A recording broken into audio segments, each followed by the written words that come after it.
ये कहानी है दैत्य दंभिकासुर और महान राजा विक्रमादित्य की। दंभिकासुर एक ऐसा दैत्य था जो जवान और सुंदर औरतों को अपनी गुफा में उठा ले जाता, उनके साथ खेलता। जब उसका उनसे मन भर जाता तो वो उनकी जीवन लीला समाप्त कर देता। वो जिस भी राज्य में जाता त्राही त्राही मचा देता। कोई भी राजा या अन्य शूरवीर योद्धा उसका कुछ नहीं बिगाड़ पाते, क्योंकि दैत्य दंभिकासुर को देवताओं से वरदान प्राप्त था कि उसे बल से नहीं बल्कि बुद्धि से मारा जा सकता है। जो कोई भी उसे बल से मारने का प्रयास करेगा वो पत्थर का हो जाएगा। दंभिकासुर की मौत का रहस्य छुपा था उसकी 7 गुत्थियों में, यानी उसके 7 सवालों में। पर उसके साथ युद्ध करने वाले किसी भी राजा या शूरवीर को ये रहस्य मालूम नहीं था। इसलिए जब भी कोई उसके पाप कृत्य से दुखी हो उसके पास जाकर उस पर हमला करता तो देवताओं के वरदान स्वरूप वो पत्थर का हो जाता। हर तरफ दंभिकासुर का कहर मचा हुआ था। पत्थर का हो जाने के भय से कोई भी उसे रोकने का प्रयास नहीं करता।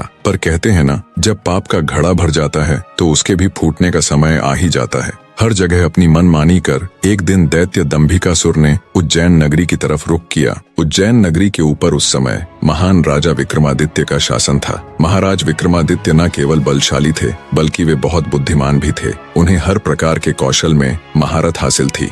उन्हीं दिनों में विक्रमादित्य की नगरी उज्जैन में एक धनी साहूकार रहता था। साहूकार के 2 लड़के थे। बड़े का नाम महेंद्र था और छोटे का लखन। बड़े लड़के का विवाह तो साहूकार ने कर दिया था, पर छोटे बेटे का विवाह करने से पहले ही वो ईश्वर को प्यारे हो गए। पिता के गुजर जाने के बाद कामकाज और व्यापार संभालने की सारी जिम्मेवारी दोनों भाइयों पर आ गई। दोनों भाई दिल लगाकर कारोबार संभालने में लग गए। दोनों भाई जब काम कर शाम को घर आते तो दरवाजे पर खड़ी महेंद्र की पत्नी अपने पति को दाएं हाथ से लोटा भरकर पानी देती और बाएं हाथ से अपने देवर लखन को। एक दिन लखन ने सोचा, भाभी हर रोज मुझे बाएं हाथ से पानी पीने को देती है, आज मैं उनके दाएं हाथ से पानी पीऊंगा। शाम को जब दोनों भाई काम से लौटे तो लखन अपनी भाभी के बाएं हाथ से पानी पीने के लिए अपने खड़े होने के स्थान को बदलकर अपने बड़े भाई महेंद्र की जगह पर खड़ा हो गया और बड़ा भाई महेंद्र उसकी जगह पर खड़ा हो गया। लखन की भाभी जब उनको पानी देने के लिए आई तो उसने एक हाथ को दूसरे हाथ के ऊपर से करते हुए दाएं हाथ का लोटा अपने पति को दे दिया और बाएं हाथ में पकड़ा हुआ लोटा लखन को दे दिया। ये देख, लखन बोला, भाभी आज मैंने भैया के स्थान पर खड़ा होकर सीधे हाथ से दिया हुआ पानी पीना चाहा, परंतु आपने अपने हाथों को बदलते हुए मुझे बाएं हाथ से ही पानी दिया। आप मुझे बताएं, आपने ऐसा क्यों किया?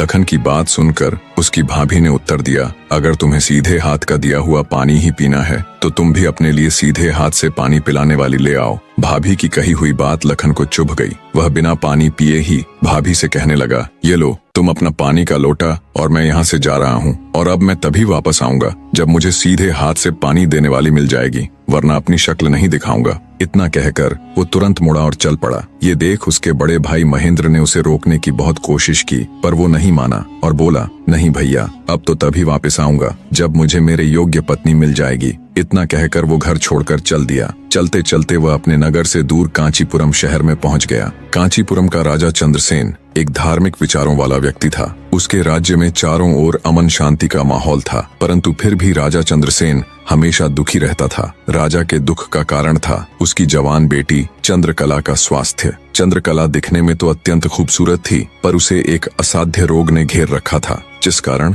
राजकुमारी हमेशा अचेत अवस्था में रहती थी। राजा ने बहुत सारे हकीम और वैद्य राजकुमारी को ठीक करने के लिए लगा रखे थे, लेकिन उनमें से कोई भी राजकुमारी को ठीक नहीं कर पा रहा था। ठीक कर पाना तो दूर, वे राजकुमारी चंद्रा की बीमारी तक नहीं ढूंढ पा रहे थे। राजा को हमेशा यही दुख सताए जाता कि उसकी बेटी का क्या होगा। जब सभी प्रकार के वैद्यों, हकीमों और पूजा पाठ तंत्र मंत्र से भी राजकुमारी चंद्रकला को कोई फायदा नहीं हुआ, तो राजा ने अपने राज्य में यह घोषणा करवा दी कि जो व्यक्ति मेरी बेटी को ठीक करेगा, मैं उसके साथ ही अपनी बेटी चंद्रकला का विवाह कर दूंगा और उसे अपना आधा राज्य भी दूंगा। लखन जब राज्य की राजधानी में पहुंचा तो उसने देखा कि वहां हर तरफ राजकुमारी की चर्चा हो रही थी।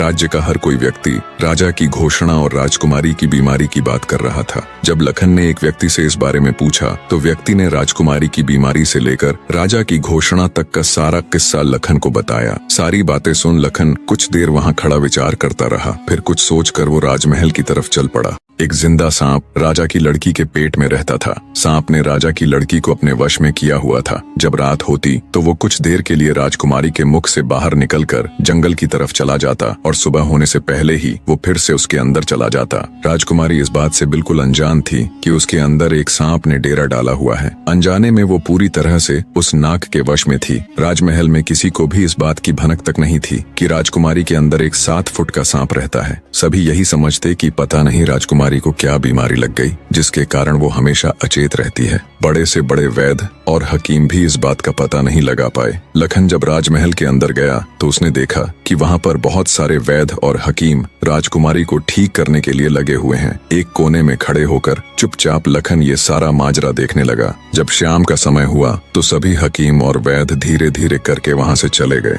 तब लखन राजा के मंत्री के पास गया और बोला, मंत्री महोदय, सभी अपना प्रयास कर चुके हैं, अब एक मौका मुझे भी दिया जाए। लखन की बात सुन मंत्री उसे अपने साथ ले राजा के पास जाता है और लखन का प्रस्ताव राजा के सामने रखता है। बेचारा हर तरफ से निराश हो चुका राजा एक बार अनमने ढंग से लखन की तरफ देखता है, फिर दुखी मन से कहता है, बताओ तुम मेरी बेटी का इलाज किस प्रकार करोगे। लखन राजा को प्रणाम कर बोला, महाराज, मुझे एक रात अपनी बेटी के साथ ठहरने की इजाजत दीजिए, तभी मैं किसी नतीजे पर पहुंच सकूंगा। एक बात और महाराज, मैं बिल्कुल एकांत में राजकुमारी के साथ रहना चाहता हूँ, तभी मैं अच्छे से ध्यान लगाकर राजकुमारी जी की बीमारी का पता लगा पाऊंगा। लखन की आत्मविश्वास भरी बातों से राजा के मन में हल्की सी उम्मीद जागी। उसने लखन को रात में राजकुमारी के साथ एकांत में रुकने की इजाजत दे दी। राजा की इजाजत मिलते ही लखन राजकुमारी के कक्ष में गया और उससे कुछ दूर एकदम चुपचाप बैठकर उसे देखने लगा। जैसे ही रात के 12 बजे का समय हुआ तो अचेत अवस्था में पड़ी हुई राजकुमारी के मुंह से सांप बाहर निकला और महल के परिसर से होता हुआ जंगल की ओर चला गया। ये सब देख लखन दंग रह गया। वो बिना कुछ हरकत किए चुपचाप वहीं बैठा रहा। जब रात का आखिरी पहर खत्म होने को आया तब वो सांप वापस लौटा और राजकुमारी चंद्रकला के मुख से होता हुआ पूरा उसके अंदर समा गया। दम साधे लखन ये सारा माजरा देखता रहा। सारा माजरा देख उसे समझते देर न लगी कि राजकुमारी की सारी बीमारी की जड़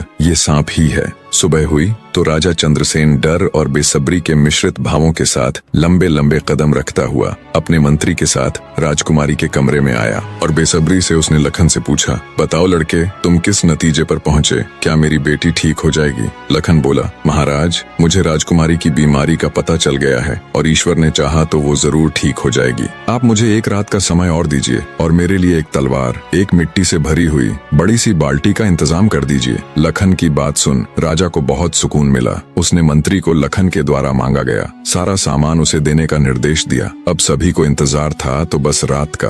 राजकुमारी को सांप के चंगुल से मुक्त कराने के लिए लखन रात्रि के आने का बेसब्री से इंतजार कर रहा था। पूरी तैयारी के साथ हाथ में धार धार तलवार लिए लखन राजकुमारी की ओर निगाहें गढ़ाकर उससे कुछ दूरी पर बैठ गया। जैसे ही राजमहल के घड़े ने रात्रि के 12 बजे का घंटा बजाया, वैसे ही फुंफकारता हुआ सांप राजकुमारी के मुख से निकला तो उसके इंतजार में बैठे लखन ने अपनी धार धार तलवार से उस पर तेजी से ऐसा वार किया कि तुरंत सांप 2 टुकड़ों में जमीन पर बिखर गया। लखन ने सांप के दोनों टुकड़ों को उठाकर रेत से भरी बाल्टी के अंदर दबा दिया और सुबह होने से पहले ही बाल्टी समेत मृत सर्प को जंगल में ले जाकर उसे आग के हवाले कर दिया और वापस राजमहल लौट आया। तब तक सुबह होने का समय भी करीब हो चला था। राजमहल जब लखन ने राजकुमारी चंद्रकला को जगाया तो हमेशा अचेत अवस्था में रहने वाली राजकन्या तुरंत उठकर बैठ गई, क्योंकि अब उसके अंदर से वो सर्प निकल चुका था तो उसका प्रभाव भी खत्म हो चुका था। राजकुमारी उठते ही हैरान थी।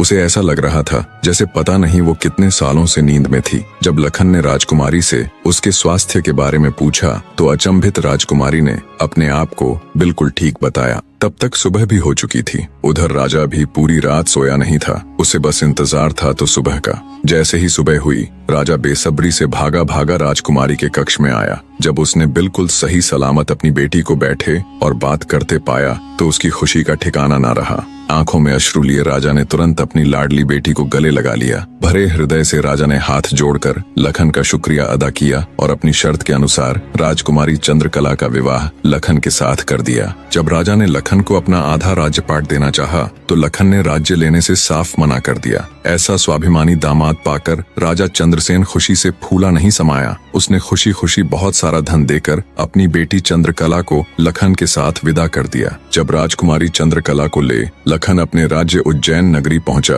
तो उसकी भाभी समेत पूरे परिवार ने उन दोनों का हार्दिक स्वागत किया। लखन खुशी खुशी अपनी नवविवाहिता पत्नी राजकुमारी चंद्रकला के साथ रहने लगा। कुछ ही दिन बाद उज्जैन नगर में एक भव्य समारोह था जिसमें राजकुमारी चंद्रकला भी अपनी भाभी के साथ समारोह देखने गई हुई थी। तभी मेले में दूसरी तरफ से दैत्य दंभिकासुर ने प्रस्थान किया। इतने बड़े दानव को देख समारोह में हड़कंप मच गया। हर कोई अपनी जान बचाने के लिए इधर उधर भाग रहा था। दैत्य को देख राजकुमारी चंद्रकला भी अपनी भाभी के साथ जब समारोह से भागकर जाने लगी, तभी दंभिकासुर की नजर राजकुमारी चंद्रकला पर पड़ गई। राजकुमारी के रूप यौवन को देखते ही दानवराज दंभिकासुर उस पर मोहित हो गया। दैत्य अपने पूरे जीवन काल में बहुत सी स्त्रियों के साथ खेला था, पर आज तक उसने इतनी सुंदर स्त्री कभी नहीं देखी थी। पलक झपकते ही उसने चंद्रकला को उठा लिया और उसे राज्य के बाहर अपनी गुफा में ले गया। राजकुमारी चंद्रकला का रो रो कर बुरा हाल था। उस बेचारी की तो किस्मत ही खोटी थी। कितने सालों तक वो उस नाग के चंगुल में फंसी रही। कुछ ही दिन पहले नाग से आजाद हुई थी। सोचा अब जिंदगी अच्छे से गुजरेगी, पर अब दैत्य दंभिकासुर ने उसे अपनी गुफा में ला पटका। न तो उसके आंसू रुकने का नाम ले रहे थे और न वो किस्मत को कोसने से। उसकी मनमोहक सुंदरता से अभिभूत दैत्य ने उसके साथ किसी प्रकार का बल प्रयोग नहीं किया। वह उस अद्भुत नारी को जबरदस्ती नहीं बल्कि उसकी सहमति से प्राप्त करना चाहता था। दंभिकासुर ने राजकुमारी से कहा, या तो तू अपनी मर्जी से मेरे साथ रहने के लिए सहमत हो जा, अन्यथा आजीवन तू ऐसे ही मेरी कैद में सड़ती रहेगी। दैत्य की बात सुन राजकुमारी चंद्रकला गुस्से से रोती हुई बोली, मैं तुम्हारे साथ रहने से पहले मरना पसंद करूंगी, और अगर तुम ये सोचते हो कि तुम मुझे यहाँ उठा लाए तो मैं तुम्हारी हो गई, तो ये तुम्हारी सबसे बड़ी भूल है। मेरा पति मुझे ढूंढते हुए यहाँ जरूर आएगा और वो तुझे छोड़ेगा नहीं। राजकुमारी की बात सुन दंभिकासुर घिनौनी हंसी हंसते हुए बोला, लगता है तुम पागल हो गई हो। मैंने तुम्हें यहाँ 7 तालों के भीतर बंद किया है। यहाँ तक किसी का भी पहुँचना असंभव है, और अगर गलती से कोई यहाँ तुझे ढूंढता हुआ आ भी गया तो मैं उसे एक कीड़े की तरह मसल दूंगा। ये तो तेरी सूरत मुझे भा गई, वरना अब तक तू भी कब की ऊपर जा चुकी होती। तेरी भलाई इसी में है कि तू स्वेच्छा से मेरी बात मान जा, वरना अंजाम बहुत बुरा होगा। इतनी बात कह दंभिकासुर वहाँ से चला गया। उधर जब मेले से दंभिकासुर राजकुमारी को उठाकर ले गया था तो लखन की भाभी बेचारी बेबस और लाचार सी बस उसे देखती रह गई। बहते अश्रुओं के साथ वो घर जाती है और सारा किस्सा लखन को कह सुनाती है। भाभी की बात सुन लखन के पैरों नीचे से जमीन सरक जाती है। वो तुरंत भारी कदमों से अपनी पत्नी चंद्रकला को खोजने निकल पड़ता है। कई दिनों तक जंगलों और शहरों की खाक छानता भूखा प्यासा लखन अपनी पत्नी को ढूंढता ढूंढता भटक रहा था। तभी उसे एक कुटिया दिखाई देती है। थका हारा लखन जब कुटिया के अंदर जाता है तो उसे अंदर एक साधु बाबा दिखाई देते हैं। लखन उनको प्रणाम कर वहीं बैठ जाता है। लखन की हालत देख महात्मा जी ने पहले उसे अच्छे से जलपान कराया और फिर बोले, बेटा तुम कौन हो और यहाँ जंगलों में क्यों भटक रहे हो। तब लखन महात्मा जी को अपनी सारी व्यथा कह सुनाता है। लखन की सारी दास्तान सुन महात्मा जी बोले, बेटा तुम जिस राक्षस की बात कर रहे हो उसका नाम दैत्य दंभिकासुर है। वो जहाँ भी जाता है तबाही मचा देता है। आज तक उसे कोई भी परास्त नहीं कर पाया। जिसने भी उससे मुकाबला करने की कोशिश की वो पत्थर का बन गया। इसलिए मेरी सलाह मानो और वापस अपने घर लौट जाओ, इसी में तुम्हारी भलाई है। उसके पीछे जाकर क्यों अपने प्राण गंवाते हो। साधु की बात सुन क्षण भर के लिए लखन सन्न रह जाता है। थोड़ी देर बाद धड़कते दिल के साथ उठकर वो महात्मा जी के चरण पकड़ लेता है।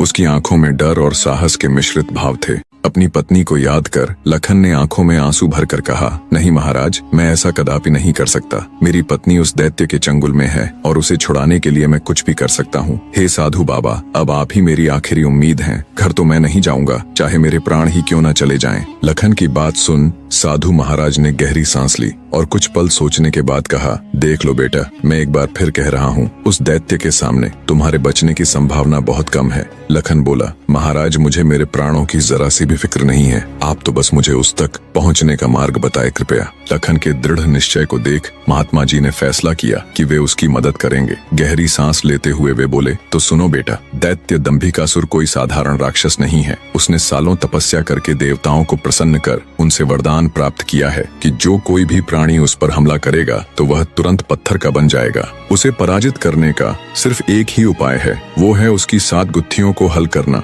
यानी उसके 7 प्रश्नों के सही जवाब देना। अगर तुम्हारे एक भी जवाब से वो संतुष्ट नहीं हुआ, अर्थात तुमने गलत जवाब दिया, तो भी तुम तुरंत पत्थर के बन जाओगे। उसके हर एक सवाल के हर सही जवाब के साथ उसकी शक्ति कम होती चली जाएगी और उसके सभी 7 प्रश्नों का ठीक ठीक जवाब देने पर अंततः वो शक्तिहीन हो जाएगा। फिर तुम उसके ऊपर आक्रमण कर उसे पराजित कर सकते हो। पर बेटा, वो बिना शक्तियों के भी बहुत बलशाली है, तुम फिर भी उसका मुकाबला नहीं कर पाओगे। महात्मा जी की बात सुन और दैत्य दंभिकासुर को पराजित करने का पूरा उपाय जान। डर की लहर के साथ लखन का पूरा शरीर झनझना जाता है, पर फिर वो अपनी पत्नी को याद कर दैत्य दंभिकासुर के पास जाने का निर्णय लेता है। लखन ने महात्मा जी के चरण छूकर कहा, महाराज, मैं तैयार हूँ, कृपया मुझे उस दैत्य के पास जाने का मार्ग बताएं। महात्मा जी ने लखन को आशीर्वाद देते हुए दैत्य दंभिकासुर की गुफा का रास्ता बता दिया। दृढ़ निश्चय कर एक अदम्य जोश के साथ लखन दंभिकासुर की गुफा की ओर चल पड़ता है। कुछ देर तक कठिन यात्रा करने के बाद लखन उस भयानक गुफा के द्वार पर पहुंच जाता है। वह अपनी तलवार निकालकर गर्जना करता है, दंभिकासुर बाहर आ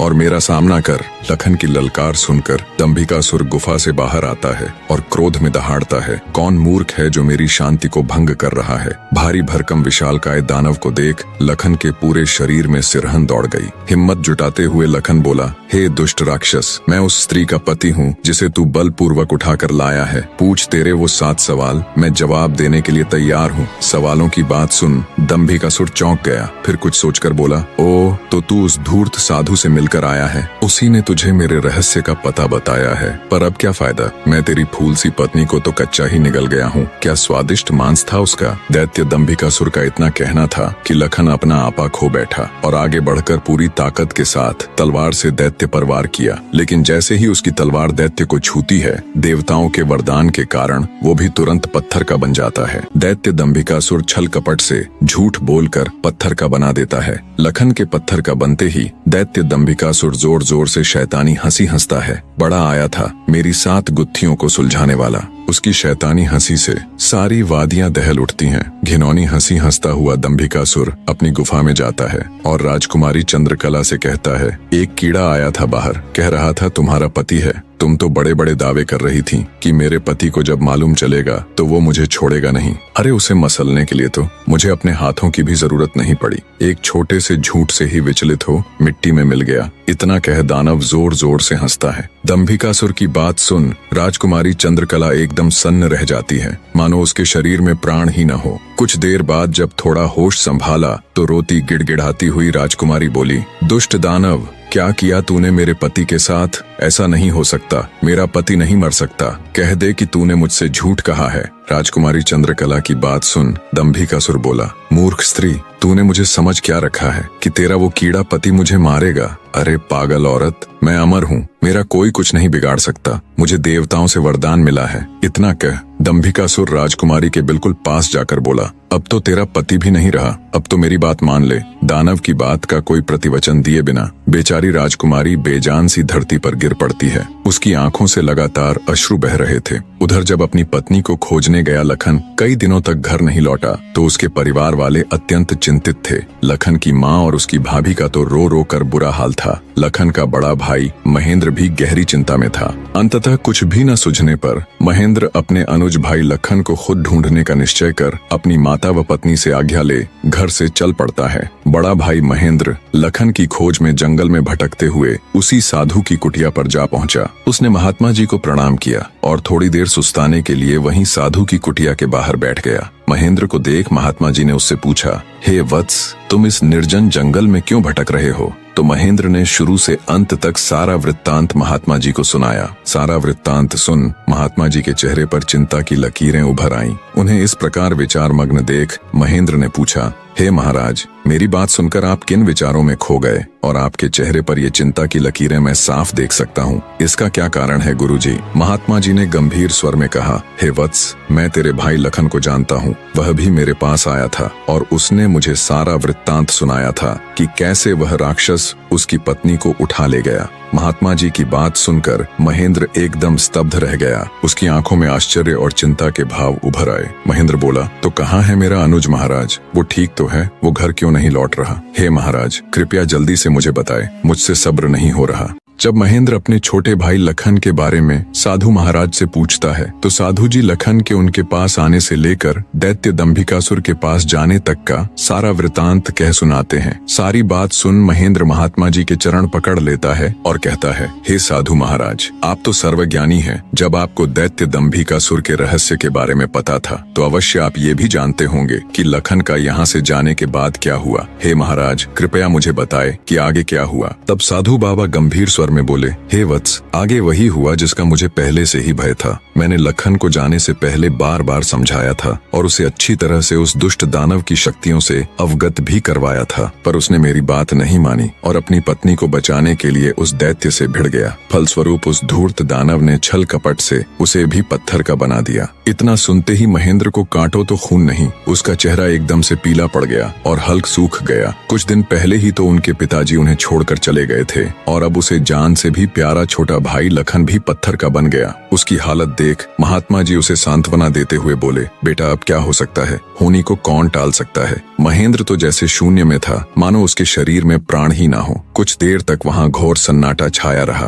कुछ होश ठिकाने आने पर आंखों में अश्रु लिए महेंद्र बोला, हे महाराज, अब आप ही मेरी मदद कीजिए और मुझे रास्ता दिखाए जिससे मेरा अनुज फिर से अपने मानव रूप में लौट आए। महेंद्र की बात सुन महात्मा जी बोले, बेटा ऐसा तो कोई रास्ता नहीं है। जैसा कि मैंने बताया, उस दुष्ट दानव की 7 गुत्थियों का जवाब देना ही इस समस्या का एकमात्र हल है। कोई व्यक्ति जब उसके सभी सवालों के जवाब देकर उसे पराजित कर मौत के घाट उतार देगा, तब तुम्हारा भाई लखन ही नहीं बल्कि उस मक्कारी दैत्य द्वारा श्रापित किए गए सभी जीव अपने वास्तविक रूप में लौट आएंगे। महेंद्र बोला, महाराज आप तो सर्वशक्तिमान हैं, फिर आप ऐसा क्यों नहीं करते? महेंद्र की बात सुन महात्मा जी बोले, बेटा बेशक मैं उस पापी दानव के सभी सवालों का जवाब दे सकता हूँ, पर मेरी भी कुछ सीमाएं हैं जिन्हें मैं चाह कर भी नहीं लांघ सकता। इतना कह साधु महाराज चुप हो जाते हैं। तब महेंद्र बोला, ठीक है महाराज, तो फिर मैं खुद जाऊंगा अपने अनुज को बचाने और उस दुष्ट दैत्य के सवालों का जवाब देने। महेंद्र की बात सुन महात्मा बोले, बेटा तुम भी उसका कुछ नहीं कर पाओगे, फलत अपने भाई की तरह उसके जाल में फंसकर पत्थर के बन जाओगे। फिर भी अगर तुम जाने का निश्चय कर ही चुके हो तो एक बात का ध्यान रखना, वो दुष्ट तुम्हें भटकाने की कोशिश करेगा। उसकी बातों पर कोई भी प्रतिक्रिया दिए बिना सीधे उससे बस उसके सवाल पूछना। साधु महाराज के निर्देश सुन महेंद्र जी महाराज कह साधु से विदाई लेकर दैत्य दंभिकासुर की गुफा की ओर चल देता है।